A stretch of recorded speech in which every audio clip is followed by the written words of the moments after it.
கிறிஸ்துவுக்குள் மிகவும் பிரியமானவர்களே, இயேசு கிறிஸ்துவின் நாமத்தில் உங்கள் யாவரையும் அன்போடு கூட நான் வாழ்த்துகிறேன். இந்த நாளிலும் தேவன் நம்மோடு கூட இடைப்படுகின்ற ஒரு வார்த்தை சங்கீதம் 91:16 நீடித்த நாட்களால் அவனை திருப்தியாக்கி என் ரட்சிப்பை அவனுக்கு காண்பிப்பேன். இந்த வார்த்தை மூலம் தேவன் இன்றைக்கு நம்ம ஒவ்வொருவரோடு கூட இடைப்பட விரும்புகிறார். இதை கேட்கிற உங்கள பலருக்கு மரணத்தை குறித்ததான பயங்கள் இருக்கிறதை ஆவியானவர் உணர்த்துகிறதை நான் உணர்கிறேன். அப்போ இன்றைக்கு தேவன் உங்களுக்கு வாக்கு கொடுக்கிறார். உங்களுக்கு நீடித்த நாட்களினால் உங்களை திருப்தியாக்குகிறாராம். நீங்கள் திருப்தியாகிற வரைக்கும் உங்க ஆயுசு நாட்களை அவர் தருகிறேன் என்று சொல்லி இன்றைக்கு தேவன் நமக்கு வாக்கு கொடுக்கிறார். அப்போ இது யாருக்கு உரிமையானது அப்படின்னு சொல்லி இன்றைக்கு நம்ம பார்க்க போகிறோம்.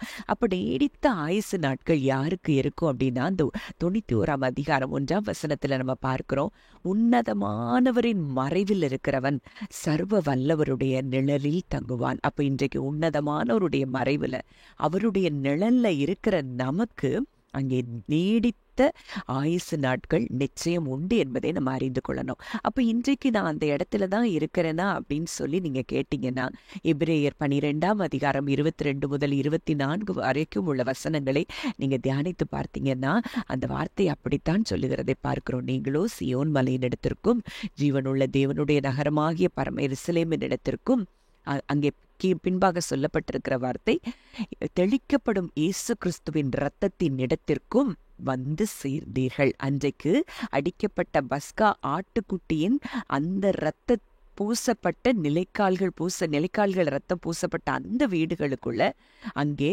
மரணம் வர முடியவில்லை என்றால், இன்றைக்கு இயேசு கிறிஸ்துவின் இரத்தத்துக்குள்ளே இருக்கிற நமக்கு, அவருடைய மறைவுக்குள்ளே அவருடைய நிழலுக்குள்ளே இருக்கிற நம்மை ஒன்றும் சேதப்படுத்த முடியாது என்பதை நீங்கள் இன்றைக்கு அறிந்து கொள்ள வேண்டும். மேலும் உபாகமம் 30:20 நம்ம பார்க்கிறோம், கர்த்தர் உன் பிதாக்களாகிய ஆபிரகாமுக்கும் ஈசாக்குக்கும் யாக்கோபுக்கும் கொடுப்பேன் என்று அவர்களுக்கு ஆணையிட்டு கொடுத்த தேசத்திலே குடியிருக்கும்படிக்கு உன் தேவனாகிய கர்த்தரில் அன்பு கூர்ந்து அவர் சத்தத்துக்கு செவி கொடுத்து அவரை பற்றிக் கொள்வாயாக. அவரே உனக்கு ஜீவனும் தீர்க்காயுசுமானவர். இந்த வார்த்தை மறுபடியும் சொல்லுகிற காரியம், இன்றைக்கு அவரே நமக்கு ஜீவனாயிருக்கிறாராம், அவரே நமக்கு தீர்க்காயுசாய் இருக்கிறாராம். அப்போ இன்றைக்கு ஆவிக்குரிய பூமிக்குரிய எல்லா ஆசீர்வாதங்களும் அவருக்குள்ளே அடங்கி இருக்கிறது என்பதை நம்ம பார்க்கிறோம். இன்றைக்கு அந்த தேவன் இன்றைக்கு நமக்குள்ளே வாசம் பண்ணுவாரானால், இன்றைக்கு எத்தனை பெரிய பாக்கியத்தை நம்ம பெற்றிருக்கிறோம். அந்த தீர்க்காயுசு என்பது இன்றைக்கு நமக்கு சுதந்திரமாகிறது என்பதை நீங்கள் உணர்ந்து கொள்ள வேண்டும். அப்ப அதை செய்கிறதற்கு அந்த வசனம் சொல்லுகிற ஒரு காரியம், நீ தேவனிடத்தில் அன்பு கூர்ந்து அவர் சத்தத்துக்கு செவி கொடுத்து அவரை பற்றி கொள்வாயாக. அப்போ இன்றைக்கு நம்ம யார் மேல அன்பு வைக்க முடியும்னா, ஒருத்தர் நம்மளை அளவில்லாமல் நேசிக்கிற நபரை நம்மளால நேசிக்காம இருக்கவே முடியாது.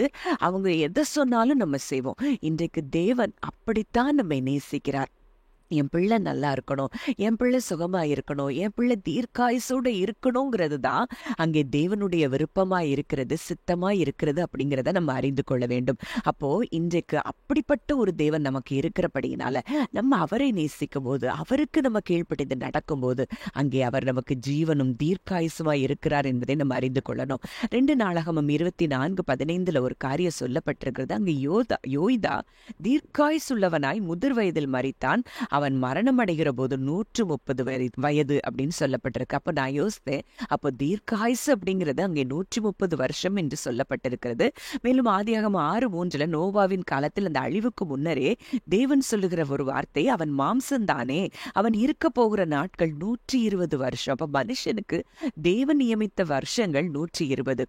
அப்போ நம்ம பார்க்கிறோமே, மோசே 90 சங்கீதத்துல அங்க மோசே சொல்லுகிறாரே, மனுஷனுடைய ஆயுசு நாட்கள் 70, பலத்தின் மிகுதினால் 80 அப்படின்னு சொல்லி. அது ஒருவேளை அவருடைய சுயத்தில் அங்க பேசின ஒரு வார்த்தையா இருந்தாலும், அந்த மோசையே 120 வருஷம் நம்ம வாழ்ந்ததை நம்ம பார்க்கிறோம். அப்போ இன்றைக்கு தேவன் மனதில் நம்மை குறித்து என்ன வைத்திருக்கிறார், என்ன திட்டம் வைத்திருக்கிறார், என்ன சித்தம் வைத்திருக்கிறார் அப்படிங்கிறத நம்ம அறிந்து கொண்டோம்னா அந்த சுகமான ஆயுசு நாட்களை நம்ம பெற்றுக்கொள்ள முடியும்.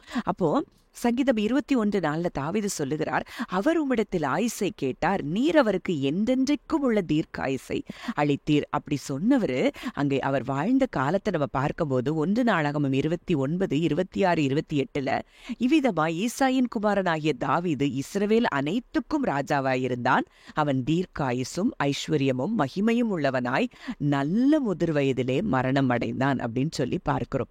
அப்போ அங்க ஆயுச கேட்டாரா, தீர்க்காயுசு கொடுத்தாரா. அங்க தாவீதனுடைய வாழ்க்கையில பார்க்கும்போது அங்கே தீர்க்காயுசு உள்ளவனாய் மரித்தார் அப்படிங்கிறத பார்க்கிறோம். அதே போல ஆபிரகாமுக்கு தேவன் உடன்படிக்கை செய்யும் போது ஒரு வாக்குத்தத்தத்தை கொடுக்கிறார். ஆதியாகமம் 15:15 நீ சமாதானத்தோடே உன் பிதாக்களிடத்தில் சேருவாய், நல்ல முதிர் வயதிலே அடக்கம் பண்ணப்படுவாய். ஆதியாகமம் 25:7 பார்க்கிறோம், ஆபிரகாம் உயிரோடு இருந்த ஆயுசு நாட்கள் 175 வருஷம்.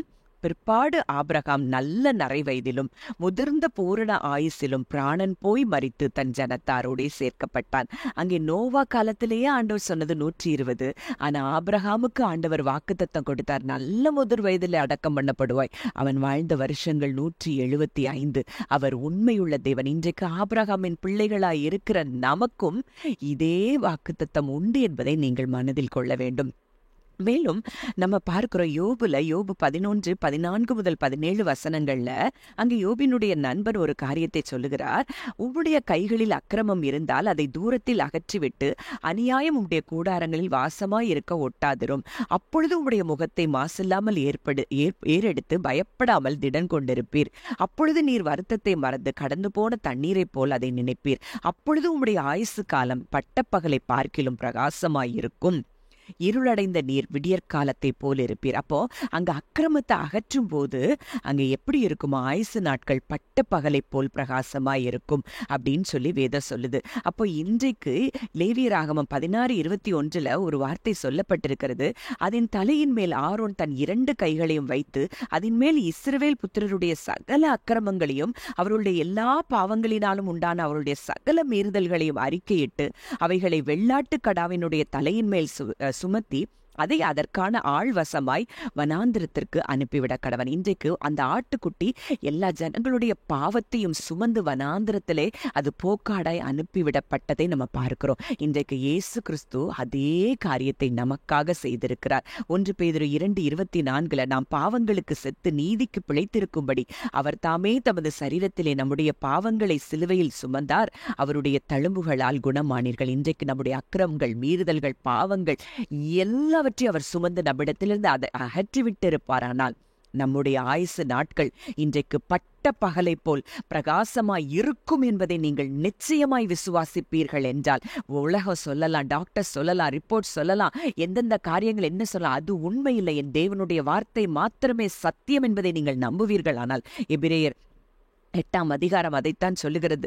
அவர் ஏனெனில் நான் அவர்களை அநியாயங்களை கிருபையாய் மன்னித்தவர்கள் பாவங்களையும் அக்கிரமங்களையும் இனி நினையாமல் இருப்பேன் என்று சொல்லுகிறார் என்று சொல்லப்படியினாலே இன்றைக்கு நம்ம ஆயுசு நாட்கள் அது பட்ட பகலை போல் வெளிச்சமாய்த்தான் இருக்கும் என்பதை நீங்கள் உறுதியாக விசுவாசிப்பீர்களானால் உங்க சரீரத்தில் இருக்கிற பலவீனங்கள் நீங்கி நீங்க நல்ல சுகத்தோடு ஆயுசு நாட்களோடு நிச்சயம் வாழ்வீர்கள் என்பதை இயேசு கிறிஸ்துவின் நாமத்தில் நான் உங்களோடு பேசுகிறேன். ஜெபிக்கலாம். நல்ல தகப்பனே, நன்றியோடு உம்மை துதிக்கிறோம், ஸ்தோத்தரிக்கிறோம். கேட்ட இந்த வார்த்தையின்படியே ஒவ்வொருவருக்கும் தீர்க்காயுசை கர்த்தர் கொடுக்கிறதற்காக நன்றி செலுத்துகிறேன். இயேசுவின் மூலம் கேட்கிறோம் ஜீவனுள்ள நல்ல பிதாவே, ஆமென்.